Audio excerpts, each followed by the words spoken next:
Have you ever gotten out of bed and felt like your energy was already running low before you even reached the kitchen? You slept enough, or at least you think you did, but something still feels off, like the day started without you, and now you're trying to catch up to it. That's exactly what happened to me. For a while, I thought it was just aging. Well, I told myself, maybe this is just how mornings feel now. A little foggy, a little slow, a little dull around the edges. But the truth is, it wasn't my age. It was my habits, small ones, quiet ones, habits I didn't even notice, but they were stealing my energy day after day. That realization hit me not in the middle of a crisis, but in the middle of a Tuesday. I had just finished my 5-minute morning routine, the one I told you about in the last video, and I was feeling calmer, more centered, but still, there was something missing. So I started observing myself, not judging, just watching. How did I move in the morning? What did I reach for? What did I ignore? And what I found were these subtle, sneaky patterns, morning mistakes that were leaving me more drained than I realized. That's what I want to share with you today. We're going to talk about 7 of the most common energy-draining habits in the morning, especially after 65. Some of them might surprise you. Some you might already suspect. But here's the good news. Every single one of them is fixable. You don't need new pills. You don't need to join a boot camp. You just need to notice and shift a few simple things. And when you do, you'll feel the difference, not just in the morning, but all through the day. Let's start with the first one, the one I never even thought of as a problem. It's waking up in total silence. Now, don't get me wrong. Silence can be beautiful, peaceful, even sacred. But there's a difference between nourishing quiet and isolating silence. And that's what I had slipped into. I used to wake up and keep everything muted. No radio, no soft music, not even the window open. Just me, the ticking clock, and the thoughts in my head. And for a while, I thought that was healthy. I thought, isn't peace supposed to be quiet? But over time, I started noticing something odd. That silence didn't relax me. It flattened me. It made my world feel smaller, my thoughts heavier. It wasn't calm. It was absence. You see, the brain, especially an aging brain, needs gentle stimulation to fully turn on. Not noise, not chaos, but warmth. A friendly voice on the radio, the rustle of leaves outside, even birdsong through the window. These soft sounds aren't distractions. They're reminders. You're part of something. They create a sense of connection, a rhythm to move with, instead of floating in emotional stillness. So if your mornings are dead quiet, ask yourself, does this silence comfort me, or does it shrink me? If it's the latter, consider bringing in just one soft sound, nature, music, or even your own voice, saying hello to the day, because your brain wants to wake up with you. It just needs a little invitation. If you're still with us and found this video helpful, I would be so grateful if you could like the first comment. It's a warm sign that you're here and that my efforts aren't in vain.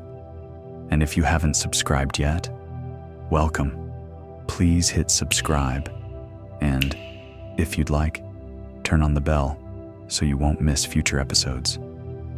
Thank you for your attention, your trust, and for being here. Your support truly inspires me to keep going and to share what may be useful and meaningful. Let's move forward together, calmly, with curiosity and kindness. The second mistake I want to talk about is getting out of bed too fast. I used to do this all the time. Swing my legs over the edge, stand up, shuffle to the bathroom. It felt practical, efficient. But I couldn't figure out why I kept feeling dizzy, stiff, or just oddly drained before I even had my tea. Turns out, the older we get, the more important those first 30 seconds become. When you move from lying flat to standing up, your blood pressure shifts. Your inner ear, your balance center, needs a moment to catch up. And if you don't give it that moment, you're starting your day in a state of micro-shock. The fix is beautifully simple. When you wake up, don't sit up immediately. Instead, take a moment. Wiggle your fingers. Roll your feet in slow circles. Maybe even stretch your arms overhead. Gently. Breathe. Then sit. Stay seated for a few seconds. Let your body find its balance. Then, and only then, stand. It sounds small, but it makes a world of difference. Not just for fall prevention, which is serious enough, but for how your body feels. This is the difference between dragging yourself into the day and arriving in it. And speaking of arriving, here's the third mistake, and it's one of the most common. It's reaching for your phone the moment you wake up. Now, I'll be honest with you. I used to think I was above this. I don't scroll TikTok, I said. I don't waste time. But what I did do was check the time, then the weather, then the headlines, then the inbox. And before I even stood up, I had already invited the whole outside world into my mind. The noise, the tension, the comparisons, the worries. Especially for those of us in our 60s and beyond, that early vulnerability matters. Our morning brain is still warming up. It's not yet ready to filter stress, to prioritize, to say, this matters, and that doesn't. So when we feed it the whole world first thing, it reacts the only way it can, with overwhelm. The fix here isn't about shame, it's about space. Try this. Give yourself the first 15 to 30 minutes without screens. Use that time to be with yourself, to move slowly, to breathe, to wake up your way, not the internet's way. It's a quiet gift you can give yourself, a small act of self-respect. And once you begin protecting your mornings like that, something remarkable happens. You start noticing how much calmer, lighter, and more present the rest of your day feels. You know, it's funny. Once I stopped letting my phone set the tone for the day, I started noticing other things, quieter things. The sound of the kettle, the softness of my robe, even the way the sunlight filtered through the curtain. And I realized there's a whole world between waking up and starting the day, and we get to choose how we cross that bridge. But for many of us, that bridge is full of invisible little traps, mistakes we don't mean to make. They just sneak in. Like the next one I want to talk about. It's one I know too well. Waking up without a reason to wake up. Now, that might sound strange. You'd think just being alive is reason enough. And of course, in a deep way, it is. But I'm talking about something a little more grounded, a little more human. After retirement, or after the kids are grown, many of us lose that automatic structure. No office to go to, no lunch to pack, no appointments to race off to. And while that freedom can be a blessing, it can also turn into a kind of weightlessness. Days begin to blur, and without meaning to, we start waking up with no particular why. And that, over time, can lead to a quiet kind of fatigue. Not exhaustion, but flatness. Like the air is still, but there's no wind in your sails. What changed everything for me was the idea of a tiny morning purpose. Nothing grand, just one small intention. It could be reading 3 pages of a book I love, watering the plant on the balcony, writing a short note to a friend, making breakfast from scratch instead of a package. When you give yourself a morning anchor, your mind and body respond. They understand. Ah, we're needed. We have a direction. That's where energy begins, not in calories or caffeine, but in meaning. And the best part? It doesn't have to be the same every day. In fact, it's better if it isn't. Give your morning a reason, even a small one, especially a small one. Now, let's talk about another mistake that often slips past unnoticed: starting your day in the dark. Not metaphorically, I mean literally. With the curtains drawn, the lights dim, everything hushed. We do it because it feels gentle, cozy. But what most people don't realize is that your body, your entire internal clock, is waiting for one thing: light. Natural morning light is what signals to your brain that the day has begun. It's what tells your body to produce the hormones that wake you up, not just physically, but mentally. Without it, you're walking through fog, sometimes for hours. Especially after 60, our circadian rhythms can drift. They get less precise, less responsive, which means we need to be even more intentional about giving our body that clear start signal.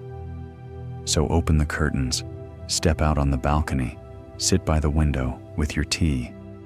Even 5 minutes of natural light in the first half hour after waking can improve your mood, your energy, and even how well you sleep that night. And if it's cloudy, still do it.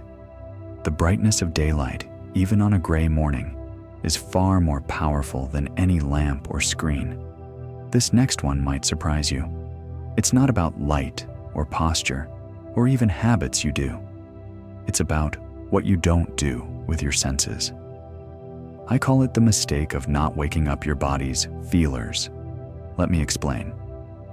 When we're younger, our senses come alive almost automatically in the morning. We notice smells, textures, sounds, flavors. They just hit us. But as we get older, those senses soften. They become quieter. And unless we gently reactivate them, we stay in a kind of sensory sleep. What does that mean in real life?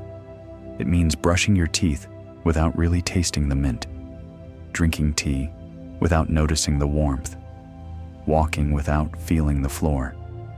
And when our senses stay numb, so does our mood, so does our motivation. So here's something that changed my mornings. I began deliberately engaging my senses right after waking. I opened the window and took a deep breath, not just to breathe, but to smell. I rinsed my hands in cool water and felt it. I chose a mug with a texture I liked. I put on a shirt that felt soft on my shoulders. These may sound small, and they are, but they're powerful.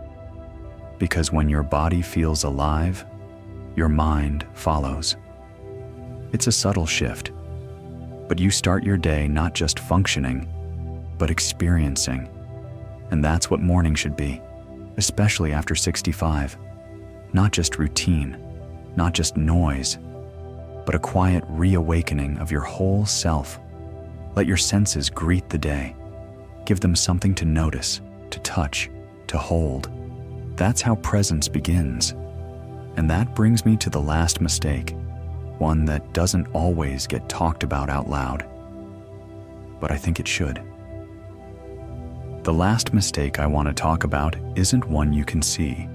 It's not about what you eat, or how fast you get up, or even what you listen to in the morning. It's deeper than that. It's the mistake of beginning your day in quiet emotional loneliness and pretending it doesn't matter. Now, let me be clear. Being alone and being lonely aren't the same thing. Many of us live alone and feel content. There's peace in solitude, no doubt. But there's a particular kind of ache that can show up in the morning. A kind of hollow quiet that hums beneath everything. And if you've ever felt it, you know what I mean. You sit with your tea. The house is still.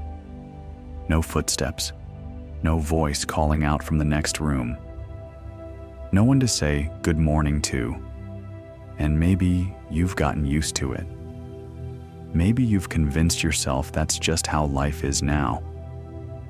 But let me gently say, you don't have to start your day without a connection. I'm not saying you need to make a dozen phone calls or suddenly become a social butterfly. But there are small, beautiful ways to reach for warmth, even if it's just symbolic. Some mornings, I say good morning to a photo of my family. Other days, I write a short message to an old friend, even if I don't send it. I've even left myself a note the night before, just something kind. Hope you slept well. Enjoy the sunrise. Because here's the truth. Your spirit, just like your body, needs to be greeted, needs to feel seen. And if no one else is there to do it, you can still offer that to yourself. It may sound silly, but I promise you, one small moment of connection in the morning can soften the entire day ahead. Loneliness is heaviest when it's unnamed, so give it a name, and then give it a little comfort. Now, let's take a breath together. You and me. Let's look at everything we've uncovered in these last few minutes. We've talked about the silence that isolates instead of soothes, the habit of standing up too fast, and what that does to your balance and blood pressure. The phone grabbing your attention before your mind is even ready. The mornings without purpose, drifting aimlessly. The mistake of ignoring light. That beautiful, simple cue from nature that tells your body, you're alive, and it's time to begin. The senses left unstimulated, and the loneliness left unnoticed. None of these things are wrong. They're just unhelpful. And the moment you notice them, you get the power to shift them. That's all this really is. Not a morning overhaul, not a new system, just quiet, kind corrections. A little light here, a breath there, a small goal, a soft sound, a gentle word. These are not dramatic things, but they are transformational. You see, energy doesn't just come from sleep or food or vitamins. It comes from alignment, from beginning the day in a way that honors how you feel, what you need, and who you are. Now, you deserve mornings that don't feel heavy. You deserve to open your eyes and feel curious, maybe even hopeful about the day ahead. And you deserve to know that it's not too late to feel better, even before breakfast. If any of this resonated with you today, even just one piece, I hope you'll let me know in the comments. Let's talk. Let's share. Because one thing I've learned is that the more we speak our mornings out loud, the more light we let in. And if this video helped you, I'd be honored if you clicked that like button or subscribe to the channel. We're building a quiet, thoughtful community here, and you're a welcome part of it. Now, before we wrap up, I want to leave you with a question I didn't expect to ask myself, at least not so soon. I had finally found a morning rhythm that felt right. My body was waking up gently, my energy felt steadier, but something was still missing, not in my muscles or my breath, but higher up, in the way I was thinking. It wasn't memory loss, not exactly. It was more like a dullness, a slowness. I'd walk into a room and forget why, struggle to recall a name I knew for years, or feel like my thoughts were swimming through molasses. And I realized, just like our bodies need movement to stay strong, our minds need stimulation to stay sharp. The problem is, most of the brain games out there feel like gimmicks, flashy apps, repetitive puzzles, or worse, things that make you feel tested, not supported.